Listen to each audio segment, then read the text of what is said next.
ٹھیک ہے ڈیئر، اگر ایسا ہے تو میرا کندھا حاضر ہے۔ تمہارا یہ کندھا ہر حسین لڑکی کو سہارا دینے کے لیے حاضر ہوتا ہے، یہ کوئی نئی بات نہیں ہے، لیکن پھر بھی اگر یہاں صفدر اور صالحہ نہ ہوتے تو میں تھکاوٹ کی وجہ سے تمہارے کندھے پر سوار ہو جاتی۔ رابرٹ نے کہا، جو حکم مس کراسٹی۔ رابرٹ نے کہا، جو حکم مس کراسٹی، ہم تو حسن کے عاشق اور غلام ہیں۔ صالحہ، تمہیں بھی عمران صاحب نے صفدر کے ساتھ نتھی کر رکھا ہے، اس لیے تم بھی تھکاوٹ کی وجہ سے صفدر کے کندھے کو استعمال کر سکتی ہو۔ کراسٹی، گویا تم پاکیشیائی سیکرٹ سروس کا حصہ ہو اور رابرٹ عمران صاحب کا ساتھی ہے، لیکن پھر بھی تم دونوں مغربی اور غیر پاکیشیائی ہو۔ لیکن ہم مشرقی، خاص کر پاکیشیائی میں اتنی بے باکی نہیں ہوتی کہ وہ اپنے مردوں کے کندھوں کو استعمال کرتی پھریں۔ کراسٹی نے کہا، لگتا ہے ہم یہاں کسی مشن میں نہیں بلکہ سیر کے لیے آئے ہوئے ہوں، بس گھوم ہی رہے ہیں۔ کیا کریں کراسٹی، ہمیں کچھ معلوم بھی تو نہیں کہ مہذب دنیا سے دور اس سرد اور سانپوں کے جزیرے میں ہمیں گولڈن پاور کہیں نظر ہی نہیں آ رہا، اور سونے کے لیے سوائے ان برفزار میں کوئی مناسب جگہ بھی نہیں مل رہی۔ تو پھر اس کا ایک ہی حل ہے، پہلے آدھا پہر تم صالحہ جاگ کر گزارو اور بعد میں تم دونوں سو جانا، اور میں اور صدر جاگ کر یہاں نگرانی کریں گے۔ اگر کوئی خطرہ ہو تو جاگنے والے سونے والوں کو جلدی سے اٹھائے۔ ہاں، یہ ٹھیک رہے گا، بلکہ اس طرح سے پہلے کراسٹی تم اور صالحہ سو جاؤ، میں اور رابرٹ نگرانی کرتے ہیں، اور بعد میں تم دونوں کو اٹھا دیں گے۔ صفدر، تم بھی سو جاؤ، میں اکیلا ہی نگرانی کرتا ہوں۔ نہیں رابرٹ، ایک تو یہاں سردی بہت زیادہ ہے اور اکیلے نگرانی کرنے والے کو بھی نیند آ سکتی ہے، اور اس خطرناک اور ویران سرد جزیرے پر سب کا سونا خطرناک ہو سکتا ہے۔ دو افراد تھوڑی دور ہو کر نگرانی بھی کرتے ہوئے ایک دوسرے سے بات کر سکیں تاکہ نیند نہ آ سکے۔ اب صالحہ اور کراسٹی نے اپنے بیگوں میں سے پیراشوٹ کے سفری بیڈ نکالے جو ہلکے لیکن بہت گرم تھے۔ وہ دونوں اس میں گھس گئیں اور اپنے چہروں پر گرم کپڑے ڈال دیے۔ ویسے بھی سلور سٹون لباس کی وجہ سے ان کو سردی نہیں لگ رہی تھی، جبکہ صفدر اور رابرٹ ایک سمت ہو کر ہلکی آواز میں باتیں کرتے ہوئے ہوشیاری سے نگرانی بھی کرنے لگے۔ اس طرح کافی دیر بعد صفدر اور رابرٹ سو گئے، اور صالحہ اور کراسٹی کافی نیند پوری کرنے کے بعد جاگ کر نگرانی کرنے لگی۔ وہ دیکھو کراسٹی، وہ کالی سی چیز کیا ہے جو حرکت کر رہی ہے؟ ارے یہ تو ہزاروں کی تعداد میں بچھو ہیں۔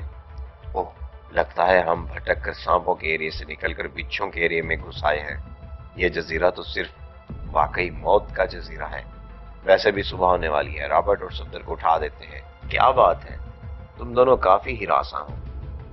انتہائی خوفناک بچھو اس برفانی جزیرے میں ہم سے کچھ فاصلے پر ہیں اور ہم شدید خطرے میں گھر چکے ہیں، صالحہ نے کہا۔ تو رابرٹ اور صفدر تیزی سے اٹھ کھڑے ہوئے اور ٹیلیسکوپ سے آگے دیکھا تو واقعی ان کو بھی یہاں سینکڑوں کی تعداد میں بچھو نظر آئے، تو ان کے چہرے بھی خوف زدہ ہو گئے۔ عمران صاحب کو اطلاع کرنی پڑے گی، کراسٹی نے تشویش سے کہا، اور اپنے عمران کے بنائے ہوئے جدید سیٹلائٹ اسپیشل سیل فون پر کال کرنے لگی، لیکن ان کا رابطہ نہ ہو سکا، حالانکہ ان کے پاس جدید ٹرانسمیٹر اور سیٹلائٹ سیل فونز تھے۔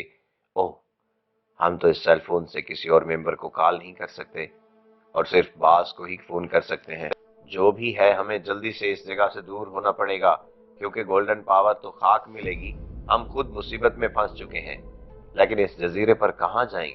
میرے خیال میں اس جزیرے پر ہر طرف موت بکھری پڑی ہے، اور صبح ہونے کے بعد یہاں موذی حشرات باہر نکل پڑیں گے۔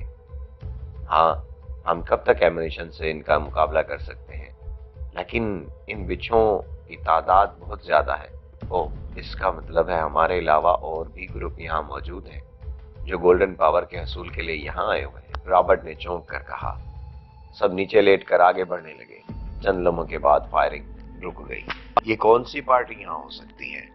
ظاہری بات ہے، زیرو لینڈ، بلیک ڈیتھ اور اسرائیل کو بھی اس جزیرے کے بارے میں معلوم ہے۔ لازمی طور پر ان تینوں میں سے دو گروپ یہاں آ چکے ہیں اور آپس میں لڑ پڑے ہیں، لیکن اب خاموشی ہے۔ ہم بھی ان گروپوں سے دور ہیں۔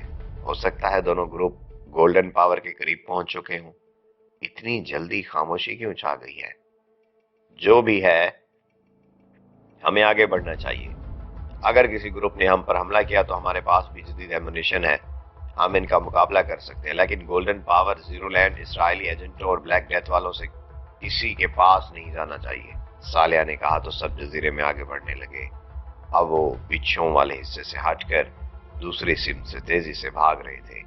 یکلخت ان کو بموں اور ریزگینوں کے دھماکوں کی آوازیں سنائی دینے لگی۔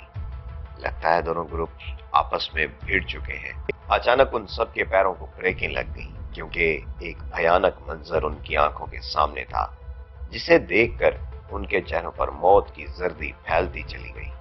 جی دوستو، اگر آپ کو ہماری ویڈیو پسند آئی ہے تو کامنٹ میں اپنی رائے سے ہمیں آگاہ کیجیے گا۔